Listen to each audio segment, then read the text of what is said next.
नमस्कार दोस्तों।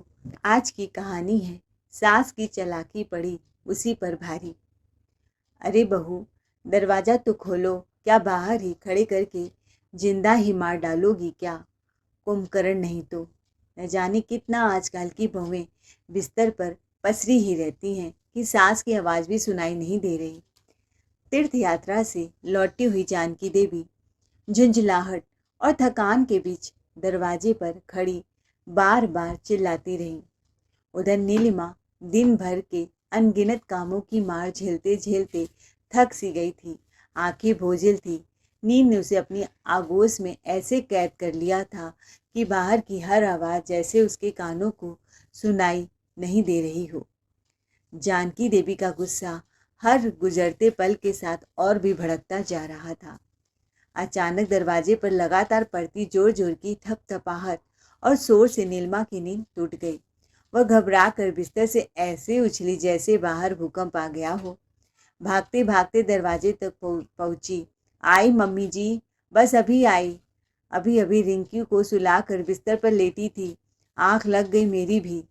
नीलिमा हाँफते हुए बोली। रिंकी उसकी 7-8 महीने की बेटी थी। जानकी देवी ने अंदर आते ही तीखे स्वर में कहा, अरे बहू, कुछ तो शर्म करो। मैंने साफ कहा था ना कि बस से लौटते लौटते 12-1 तो बज ही जाएंगे। इतना जल्दी सोता कौन है जब पता हो कि सास घर आने वाली है। एक तो मैंने कुछ खाया भी नहीं, ऊपर से दरवाजे पर खड़ी खड़ी पहरा देती रही। फिर पल्लू झटकते बोली, चलो पहले मैं हाथ मुंह धो लूँ, थोड़ा फ्रेश हो जाऊं, और तुम जल्दी से मेरा खाना बना दो। सुबह से यात्रा करके आ रही हूँ, पेट में चूहे दौड़ रहे हैं। फिर इधर उधर देखते हुए बोली, और मेरी बेटी दामाद कहाँ है? वह धीरे से बोली, मम्मी जी, घर में इतना काम था कि मुझे सांस लेने का भी समय नहीं मिला। आप तो तीरथ करने चली गई और निगरानी के लिए अपनी बेटी दामाद को यहाँ छोड़ गई। मैं कितना काम करूँ, मैं भी थक जाती हूँ। ऊपर से मेरी छोटी सी बच्ची रिंकी, उसे पकड़ने वाला भी कोई नहीं, और जीजा जी को समय पर गरम गरम खाना भी देना होता है, वह भी उनकी फरमाइश का। जानकी देवी तुरंत तिलमिला गई। अरे बस बस, ये भाषणबाजी तो तुम बहुओं से ही सीखने को मिलती है। हमारे ज़माने में मैं तो खेत खलियान में 100 मजदूरों को भी पीछे छोड़ देती थी काम में। इतना भाग भाग कर काम करती थी, और तुम छुई मुई नाजुक सी गुड़िया। एक हफ्ते काम किया कि रोना धोना लेकर बैठ गई। फिर ऊंची आवाज़ में बोली, सुनो, मेरी बेटी दामाद घर में रहते हैं तो घर भरा भरा लगता है। मुझे खबर मिलती रहती है, चिंता नहीं होती इस घर की, इसीलिए उन्हें यहाँ छोड़ जाती हूँ। अब ज़्यादा बहस मत करो और जल्दी से खाना लगाओ। तभी अंदर से आवाज़ आई, अरे माँ, आप आ गई। जानकी देवी झुंझला कर बोली, हाँ बेटी, कब से दरवाज़ा पीट रही थी, और यह महारानी चैन की नींद सो रही थी खर्राटे मारकर। और मेरी फ़ोन की बैटरी भी लो हो गई थी आज। नीलिमा तुरंत बोल पड़ी, दीदी, आप ही दरवाज़ा खोल देती जब आप जाग रही थी। ननद रानी बालों को ठीक करते हुए बोली, अरे भाभी, मैं तो इनके साथ मूवी देख रही थी, मुझे तो दरवाजे की आवाज़ सुनाई ही नहीं दी। नीलिमा गुस्से और थकान को दबाती हुई चुपचाप किचन में चली गई। उसने सोचा, चलो अच्छा है, उसने पहले से ही 2 गोभी आलू के पराठे एक्स्ट्रा बनाकर कैसरोल में रख दिए थे, क्योंकि वह अपनी सासू माँ को अच्छी तरह जानती थी। सासू माँ बिना खाए सो जाए, ऐसा तो इतिहास में हुआ ही नहीं होगा। उन्हें तो बस घूमना फिरना, सहेलियों के साथ गपशप, कभी बेटी दामाद के साथ सैर सपाटा। जब से शादी के बाद आई है, घर की पूरी जिम्मेदारियां तो जैसे बहू के नाम लिखी हुई थी। नीलिमा ने जैसे ही कैसरॉल का डिब्बा खोला, वह एकदम से ठिठक गई। अंदर एक भी पराठा नहीं था। उसने जल्दी जल्दी फ्रिज खोला। चटनी गायब, सब्जी गायब, रायता भी गायब, यहाँ तक कि नमकीन, बिस्किट और स्नैक्स भी ऐसे गायब थे जैसे घर में चूहे नहीं, पूरा बारात दल घुस आया हो। नीलिमा गुस्सा दबाते हुए बाहर आई और बोली, दीदी, इसमें मैंने मम्मी जी के लिए खाना रखा था, क्या आपने दोबारा खा लिया? ननद ने टीवी का रिमोट घुमाते हुए हंसकर कहा, अरे भाभी, हमने नहीं खाया, चूहे खा गए होंगे। चूहे ने खाया, या आप मूवी देखते देखते पूरा डिब्बा साफ कर गई? तभी जानकी देवी भोर चढ़ाते बोली, अरे बहू, अगर बेटी दामाद ने खा भी लिया भूख लग गई तो क्या हो गया, कोई पहाड़ टूट पड़ा क्या। अब जल्दी से मेरे लिए 2 पराठे बना, दही और अचार के साथ। इतनी बहसबाजी किस बात की। दामाद जी सुनेंगे तो क्या सोचेंगे, उनके खाने में नज़र रखा जा रहा है। नीलिमा ने सिर पकड़ते हुए दर्द भरी आवाज़ में कहा, मम्मी जी, सुबह से मेरे सिर में बहुत दर्द है। रिंकी की तबीयत ठीक नहीं है, वो पूरी रात रोती रही। मेरी नींद भी पूरी नहीं हुई है। आपको तो पता है मुझे माइग्रेन की शिकायत है। जानकी देवी तुरंत चिढ़कर बोली, अब ज़्यादा मेरा सिर मत खा, समझी। सुबह बेटा उठेगा ना तो मैं तेरी शिकायत जरूर करूँगी उससे। नीलिमा भी अब चुप रहने वालों में से नहीं थी। हाँ मम्मी जी, कर लीजिए शिकायत, और आपको आता ही क्या है शिकायत करने के अलावा। जानकी देवी गुस्से में तमतमा गई। बहुत ज़्यादा जुबान चलाने लगी है तू। ज़्यादा चपड़ चपड़ मत कर बहू, चुपचाप खाना बना और मुझे खिला। तेरी सास हूँ मैं। फिर अचानक प्यार से अपनी बेटी की ओर मुड़ी, और बेटी देख, मैं तेरे दामाद और बच्चों के लिए क्या क्या तोहफे लाई हूँ। रानी तुरंत खुश होकर बोली, अरे वाह मम्मी, दिखाओ दिखाओ। रानी बोली, भाभी, जब माँ के लिए बना रही हो तो 2-4 पराठे और बना देना, मुझे भी भूख लग रही है। और हाँ, साथ में चाय बना देना, और इनके लिए कॉफ़ी भी बना देना। वो क्या है ना, मूवी देखते देखते कुछ खाने का अलग मज़ा है। हाँ दीदी, क्यों नहीं, यह घर है या होटल, और मैं बहू नहीं 24 घंटे की कुक और वेटर हूँ। सबका ऑर्डर पूरा होगा। नीलिमा को बहुत गुस्सा आ रहा था और वह ताने मारकर बोलती जा रही थी। वह जल्दी जल्दी आटा बेलकर पराठे बनाने लगी। उधर उसकी छोटी बेटी रिंकी रोते उठ गई, मम्मा मम्मा। नीलिमा ने पलट कर देखा, लेकिन उसके हाथ आटे और तवे में उलझे थे। उसका पति मनोज कमरे में से चिल्लाता हुआ बाहर आया, नीलिमा ये क्या है, कल मुझे सुबह भोर में ही ऑफिस के काम से निकलना है, और तुम बच्चा भी नहीं संभाल पाई, मेरी नींद खराब कर दी। देखो कैसे रो रही है। नीलिमा अब खुद को रोक नहीं पाई। मनोज, अभी मम्मी जी आई हैं, मैं उनके लिए खाना बना रही हूँ। तुम मुझसे क्या उम्मीद करते हो, मैं एक ही समय में कितना काम कर पाऊँगी। मेरी नींद भी खराब हो गई, सिर में दर्द हो रहा है। इतना सुनते ही जानकी देवी तुरंत बीच में बोल पड़ी, अरे बेटा, बहू को तो बस बहाना चाहिए होता है। हम लोग तो बच्चों को गोद में उठाकर किचन में ही काम करते थे, सब काम एक साथ मैनेज करते थे।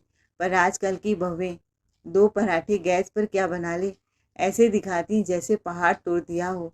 हमारे ज़माने में तो चूल्हे में आग फूंक फूंक कर हम खाना बनाते थे, धुएं में आंखें लाल हो जाती थी, फिर भी किसी से शिकायत नहीं करते थे। पर आजकल की बहुएं गैस, मिक्सी, फ्रिज सब होते हुए भी थक जाती हैं। जानकी देवी की बातों से नीलिमा का दिल छलनी हो गया। खैर, मनोज ने माँ के चरण स्पर्श किए और बोला, माँ, मैं सोने जा रहा हूँ, सुबह 5 बजे ही ऑफिस के काम से निकलना है। इतना कहकर वह कमरे में सोने चला गया। जानकी देवी ने आराम से खाना खाया, पानी पिया और सोने चली गई। और नीलिमा वह बर्तन धोकर जैसे ही बिस्तर पर लेटी, उसे याद आया कि मनोज के लिए भोर में ही टिफ़िन भी बनाना है। उधर रिंकी अलग रो रो कर उसे परेशान कर रही थी। पूरी रात नीलिमा की आंखें जैसे खुली ही रह गई। जैसे उसकी आंख लगती रिंकी रोने लगती। वह तुरंत उसे गोद में उठा लेती, थपकी देती, चुप कराती, सिर्फ इसलिए कि मनोज की नींद खराब न हो। उस रात नीलिमा सोई नहीं, बस रात काटी उसने। मुश्किल से 1-2 घंटे ही बीते होंगे कि वह फिर से उठकर किचन में चली गई, मनोज के टिफ़िन की तैयारी करने। सुबह मनोज टिफ़िन लेकर ऑफिस के काम से बाहर चला गया। जैसे ही वह घर से बाहर निकला, अचानक से पावर सप्लाई कट हो गई। पंखे बंद, एसी बंद, कमरे गर्म, और सबकी नींद खराब हो गई। तभी ननंद, रानी और दामाद जी कमरे से चिल्लाते हुए बाहर आए, माँ जी, ये क्या, अचानक से बिजली कैसे चली गई, पड़ोस में तो बिजली आ रही है। दामाद ने तुरंत ताना मारा। जानकी देवी चिल्लाते बोली, क्यों रे बहू, बिजली का बिल समय पर जमा नहीं किया क्या। नीलिमा धीरे से, मम्मी जी, इन्होंने मुझे 1 हफ्ते पहले ही बोला था बिल जमा करने को, पर मैं जा नहीं पाई, मैं भूल गई, इतना काम था घर में। जानकी देवी तुरंत भड़क गई, तू भूल गई, तू घर का एक काम ढंग से मैनेज कर पाती है या नहीं? कैसी बहू मिली है मुझे? मम्मी जी, मैं अकेले क्या क्या करूं? बच्चा संभालूं, घर संभालूं, आपकी बेटी दामाद की सेवा करूं या बिजली का बिल जमा करने जाऊं? इधर 2 दिन से काम वाली भी नहीं आ रही है। फिर सिर पकड़ कर बोली, अभी तो 6 बजे हैं, 2-3 घंटे बाद चली जाऊंगी बिल जमा करने। वैसे भी मेरा सिर फट रहा है, आपको तो पता है। जानकी देवी बोली, हाँ हाँ, मुझे पता है कि तुझे माइग्रेन है, पर हमारा क्या, हमारी भी तो नींद खराब हो गई। 2 दिन से मैं ठीक से सो नहीं पाई हूँ। नीलिमा चुपचाप अपने कमरे में चली गई। वह बहुत थकी हुई थी, लेकिन गर्मी की वजह से किसी को भी नींद नहीं आ रही थी।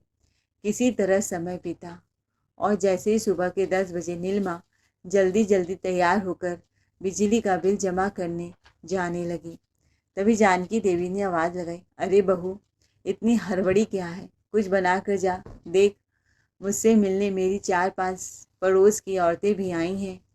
नीलिमा ने कहा, मम्मी जी, मेरी तबीयत भी ठीक नहीं है। गर्मी की वजह से रिंकी बहुत रो रही है, बहुत मुश्किल से सोई है। आप लोग देख लीजिए, कुछ बना लीजिए, मैं जा रही हूँ बिजली का बिल जमा करने। फिर उसने ननद की तरफ देखा और बोली, दीदी, मैंने सब्जी वगैरह बना दिया है, आप बस पराठा सेक लीजिए, कुछ बना लीजिएगा। नीलिमा जैसे ही बिजली का बिल जमा करने घर से निकली, उसके जाते ही ननद रानी ने मुंह बनाकर अपनी माँ से कहा, माँ, ये तुम्हारी बहू है, घर में बड़ी ननद है, दामाद है, मेहमान है, पड़ोस की औरतें हॉल में बैठी हैं और इसे कोई तौर तरीका ही नहीं है। कम से कम चाय पानी तो पूछ कर जाती, पर नहीं, बस चुपचाप निकल गई ताकि खाना न बनाना पड़े। अरे, आजकल तो ऑनलाइन पेमेंट होता है। अरे बेटी, तू सही कह रही है, पर बहू कह रही थी सर्वर डाउन है, इसीलिए जाना पड़ेगा। अरे माँ, तुम बहुत भोली हो, ये सब बहाने हैं, चोचले हैं, ताकि खाना न बनाना पड़े, इसीलिए भाग गई। मुझे तो गरम गरम ताज़ा खाने की आदत है, मैं तो अपने लिए खाना ऑर्डर कर देती हूँ। जानकी देवी बोली, मैं तो इतने दिनों से बाहर का ही खा रही हूँ, पेट भी खराब हो गया है, इसलिए अब बहू आएगी तभी कुछ बनेगा। जानकी देवी गुस्से से बोली, आने दो उसे, आज मैं उसे ऐसा सबक सिखाऊंगी ना कि ज़िंदगी भर याद रखेगी। जब से आई है घर की मालकिन बनी बैठी है। फिर गुस्से में पुरानी बात याद करते ही बोली, ये सब तेरी दादी की करतूत है, उसी की पसंद थी ये लड़की। बुढ़िया तो चली गई और अपने किसी रिश्तेदार की लड़की को मेरे घर की बहू बनाकर फंसा गई। मरते मरते भी मेरे लिए मुसीबत छोड़ गई। पता नहीं उसमें क्या गुण दिखे, क्या संस्कार दिखे उसे। न कोई दहेज लाई, न कोई संस्कार लाई। रानी ने भी तुरंत आँख में घी डाला, हाँ माँ, तुम सही कह रही हो। दादी भी ना पता नहीं कहाँ की गंवार लड़की उठाकर हमारे घर की बहू बना दी। दोनों माँ बेटी बैठकर नीलिमा की बुराई कर रही थी। बेटी देख, मेरी बेइज्जती तो मैं बर्दाश्त कर लूँगी, लेकिन मैं अपने दामाद की बेइज्जती बिल्कुल बर्दाश्त नहीं करूँगी। जानकी देवी गुस्से में नागिन की तरह पूरे हॉल में चक्कर काट रही थी। उन्हें भूख भी लगी थी, गुस्सा भी आ रहा था और बहू पर गुस्सा निकालने का मौका भी चाहिए था। बेटी और दामाद में मुंह बनाकर बैठे थे। घर का माहौल ऐसे था जैसे कोई बहुत बड़ा तूफान आने वाला हो। उधर नीलिमा को जाकर पता चला कि सर्वर डाउन होने की वजह से लाइन बहुत लंबी है और धूप में खड़ी थी। सिर में उसके भयंकर दर्द था। बिल फटाफट जमा किया, तभी अचानक उसे याद आया, जब यहाँ तक आ ही गई हूँ तो क्यों ना थोड़ी देर के लिए मायके चली जाऊँ। माँ की तबीयत भी ठीक नहीं थी और मैं इतने दिनों से उनसे मिल भी नहीं पाई।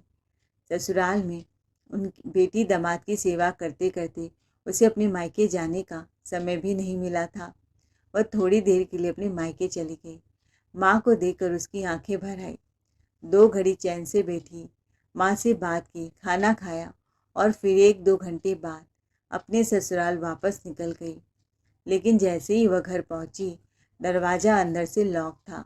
नीलमा ने दरवाज़ा खटखटाया, माँ जी दरवाज़ा खोलिए, माँ जी दरवाज़ा खोलिए। कोई जवाब नहीं। वह खिड़की के पास गई और अंदर झाँक कर बोली, माँ जी आप अंदर ही बैठी हैं, फिर दरवाज़ा क्यों नहीं खोल रही हैं? मेरी बच्ची अंदर है, बाहर कड़क धूप है और मैं अगर बीमार हो गई तो? अंदर से जानकी देवी की तेज आवाज़ आई। बिजली का बिल जमा हो गया, लाइट तो आ गई, फिर क्यों इतनी देर हो गई? नीलिमा समझ गई, आज सास उसे सबक सिखाने पर उतारू है। वह हाथ जोड़कर बोली, माँ जी प्लीज़ दरवाज़ा खोल दीजिए, रिंकी को बहुत भूख लगी होगी। ननंद बोली, भाभी थोड़ी देर बाहर खड़ी रहो, तभी पता चलेगा घर से बाहर रहना कैसा लगता है। नीलिमा की आंखों में आंसू आ गए। धूप तेज थी, बच्ची रो रही थी, सिर में दर्द था, शरीर थका हुआ था। उसकी आंखों से आंसू गिरने लगे। अंदर से जानकी देवी की तेज आवाज़ आई, तुझे अपनी बेटी की भूख की बड़ी चिंता हो रही है, पर यहाँ तेरी सास, ननंद और मेरे दामाद जी भूखे बैठे हैं। हमारी पेट की तड़ियाँ सूख गई, उसकी तुझे कोई चिंता नहीं। अब बाहर ही खड़ी रह, तभी तुझे समझ आएगा कि सास से पंगा लेना कितना भारी पड़ता है। बहू बनकर आई है, बहू बनकर ही रह। घर की मालकिन बनने की कोशिश मत कर, ज़्यादा उड़ मत, नहीं तो तेरे पंख काट डालूंगी। ननंद ने भी ताना मारा, भाभी अब समझ में आएगा, घर छोड़कर मायके घूमने जाओगी तो यही होगा, पहले घर फिर बाकी दुनिया। ये बात बहुओं को देर से समझ आती है। बहू, मैंने कभी अपनी सास को भूखा नहीं सोने दिया, कभी उनकी सुविधा में कोई कमी नहीं आने दी। माँ जी कृपया मेरा मुंह खुलवाने की गलती मत कीजिए। आप बार बार मुझे संस्कार और सेवा का पाठ पढ़ाती हैं, लेकिन अगर मैं बोलना शुरू कर दूं तो मुझे भी बहुत कुछ याद है। दादी सास की आपने कितनी सेवा की थी, ये भी मैं अच्छे तरह से जानती हूँ। कड़ी धूप में खड़े खड़े नीलिमा का सिर दर्द से फटने लगा। रिंकी रो रो कर थक चुकी थी, उसकी हिचकियाँ बंद ही नहीं हो रही थी। नीलिमा के पैर दर्द हो रहे थे। कपकपाते हाथों से उसने अपने पति मनोज को फ़ोन लगाया। मनोज, मैं घर के बाहर खड़ी हूँ, माँ जी दरवाज़ा नहीं खोल रही हैं, धूप बहुत तेज़ है, मेरा सिर फट रहा है और अंदर रिंकी भी बहुत रो रही है। मनोज पहले तो समझ नहीं पाया, फिर जब उसे पूरी बात समझ आई तो उसका गुस्सा फट पड़ा। उसने तुरंत अपनी माँ को फ़ोन लगाया। माँ, ये क्या बदतमीजी है, बहू घर के बाहर धूप में खड़ी है और आप अंदर एसी में बैठी हैं, अभी तुरंत दरवाज़ा खोलिए। लेकिन जानकी देवी के अहंकार पर जैसे ताला लग चुका था, उन्होंने दरवाज़ा नहीं खोला। मनोज का गुस्सा अब चरम पर था। उसने ऑफिस का काम बीच में ही छोड़ा और तुरंत घर के लिए निकल पड़ा। मनोज ने गुस्से में दरवाजे को जोर से लात मारी, धड़ाम। एक बार, दो बार और तीसरी बार में दरवाज़ा खुल गया। मनोज सीधे नीलिमा के पास गया, उसे सहारा देकर उठाया और अंदर ले आया। माँ, अगर आज नीलिमा को कुछ हो जाता तो मैं किसी को माफ़ नहीं करता, किसी को भी नहीं। माँ, बहू घर की इज्जत होती है, नौकरानी नहीं। और आज आपने सिर्फ बहू की नहीं, मेरी पत्नी की भी बेइज्जती की है। जानकी देवी क्रोध में उबलती हुई तेज आवाज़ में बोली, इससे पूछ मनोज, मेहमान घर में बैठे थे और ये बिना कुछ चाय नाश्ता बनाए निकल गई, क्या यही बहू का फ़र्ज होता है? घर छोड़कर यूँ भाग जाना। नीलिमा ने रोते हुए कहा, मनोज, मैं रात भर सो नहीं पाई थी, पहले मम्मी जी के लिए रात में खाना बनाया, फिर सुबह भोर में आपके लिए टिफ़िन बनाया, सब्जी भी बना कर गई थी और दीदी से कह दिया था, तो क्या वो एक दिन संभाल नहीं सकती थी किचन? इतनी गर्मी में मैं बिजली का बिल जमा करने गई थी, ऑनलाइन पेमेंट हो नहीं पा रहा था, मैं क्या करती? थोड़ी देर के लिए मायके गई थी माँ का हाल चाल लेने, क्या इनकी बेटी यहाँ नहीं रहती? इतना सुनते ही जानकी देवी का गुस्सा फट पड़ा। चटाक, एक जोरदार थप्पड़ नीलिमा के गाल पर पड़ा। निकल इस घर से। जानकी देवी चीख पड़ी, न तेरे मायके से कोई तीज त्यौहार आता है, न तू इस घर के किसी काम की है, फोकट में पाल रही हूँ तुझे इतने दिन से, अब नहीं रखूँगी इस घर में, जा हमेशा के लिए मायके लेती रहे अपनी माँ का हालचाल। मेरी बेटी से तुलना करने चली है? अरे वह तो मेरे दिल का टुकड़ा है। वह गुस्से में और भी जहरीले शब्द उगलने लगी। तेरी दादी सास की जिद पर तुझे इस घर में रखा था, वो तो मर गई, अब मैं तेरी शक्ल भी बर्दाश्त नहीं कर सकती। आज के बाद इस घर में तेरे लिए कोई जगह नहीं। इतना कहकर जानकी देवी ने नीलिमा के बाल पकड़ लिए और उसे घसीटने लगी। निकल इस घर से अभी के अभी। चल जा इधर से। मनोज घबरा कर चिल्लाया, माँ ये क्या कर रही हैं आप, छोड़िए उसे। लेकिन ननंद रानी बीच में आकर बोली, नहीं भैया, माँ ने बिल्कुल सही किया, यह इसी के काबिल है, इसे एक नहीं दो दो थप्पड़ पड़ने चाहिए थे। नीलिमा अब पूरी तरह टूट चुकी थी। उसकी आंखों के आगे अंधेरा छाने लगा और सिर चकराने लगा। अगले ही पल धड़ाम वह जमीन पर गिर पड़ी। पूरा घर एक पल के लिए सन्न रह गया। रिंकी जोर जोर से रोने लगी। मनोज भाग कर नीलिमा के पास गया। नीलिमा, नीलिमा, आंखें खोलो। उधर जानकी देवी के चेहरे पर घमंड था। मनोज ने जल्दी से नीलिमा को उठाया, उसे सोफे पर बैठाया, रसोई से नींबू पानी लाकर पिलाया। फिर थोड़ी देर बाद माइग्रेन की दवा दी। नीलिमा की तबीयत में थोड़ी देर में कुछ संभली, पर उसका चेहरा अभी भी पीला था। तभी ननद ताली बजाते हुए बोली, अरे माँ, देख रही हो कितना बड़ा ड्रामा कर रही है, पूरी नौटंकी है ये, ताकि आप इसे घर से ना निकालो। जानकी देवी भी तिरस्कार भरी हंसी के साथ आगे आई और बोली, बहू बहुत हो गया ये ड्रामा वामा, अब रोना धोना बंद कर और यहाँ से अपना सामान उठा और निकल जा इस मेरे घर से। नीलिमा चुपचाप धीरे से उठी, बिना कुछ बोले अंदर कमरे में चली गई। सबको लगा वह रोते रोते सामान पैक करने गई है, लेकिन थोड़ी देर बाद जब वह वापस आई तो उसके चेहरे पर आंसू नहीं, एक अजीब सी मुस्कुराहट थी। वह सबके सामने आकर खड़ी हो गई। जानकी देवी बोली, अब खड़ी खड़ी मेरा मुंह क्या देख रही है, गेट खुला है, निकल यहाँ से। तभी नीलिमा ने पहली बार बहुत तेज आवाज़ में चिल्लाया कि पड़ोस के लोग इकट्ठे हो गए। माँ जी, आप इस घर की मालकिन नहीं हैं, इस घर की मालकिन मैं हूँ, और आप और आपकी बेटी दोनों यहाँ से बाहर जाएंगे अभी के अभी। यह सुनकर जानकी देवी की आंखें चौड़ी हो गई। क्या बकवास कर रही है तू, ये घर मेरा है, मैं इस घर की मालकिन हूँ। नीलम टेढ़ी हंसी हंसती हुई बोली, पहले ये देख लीजिए फिर कुछ बोलिएगा। उसने अपने हाथ में पकड़ा हुआ फाइल आगे बढ़ाया। ये इस घर का वसीयतनामा है। दादी सास ने ये घर मरने से पहले मेरे नाम कर दिया था। कागज़ पर साफ साफ लिखा है, इस घर की मालकिन मैं हूँ, नीलिमा सिंह। बहुत दिन से मैं आपको बर्दाश्त कर रही थी माँ जी, आपकी बातें, आपके ताने, आपकी बेइज्जती सब सहती रही, लेकिन अब बस। फिर उसने ननद और दामाद की तरफ देखकर कहा, और सुन लीजिए, अब आपको आपकी चुगलखोर बेटी और आपके दामाद को यहाँ और टिकने नहीं दूंगी। हर हफ्ते यहाँ आकर महीनों तक डेरा डाल देते हैं और जाने का नाम नहीं लेते। मनोज चुप खड़ा सब सुन रहा था। आज पहली बार नीलिमा बोले जा रही थी और सच बोल रही थी। माँ जी, मैंने आपको हमेशा माँ माना, लेकिन आपने मुझे हमेशा नौकरानी समझा। जब पेपर सबके सामने खोला गया और ध्यान से पढ़ा गया तो सच में घर नीलिमा के नाम पर था। जानकी देवी के हाथ कांपने लगे, चेहरा गुस्से और हैरानी से पीला पड़ गया। तभी मनोज ने धीरे से बताया, माँ, जब दादी बीमार थी और बिस्तर पर पड़ी रहती थी, तब आप और दीदी कभी उनके पास बैठती तक नहीं थी। हमेशा मुंह बनाती थी। उनकी दवाई, खाना, कपड़े बदलना, यहाँ तक कि उनकी गंदगी साफ करना, इन सब कामों से आप दोनों दूर भागती थी, उनसे चिढ़ती थी।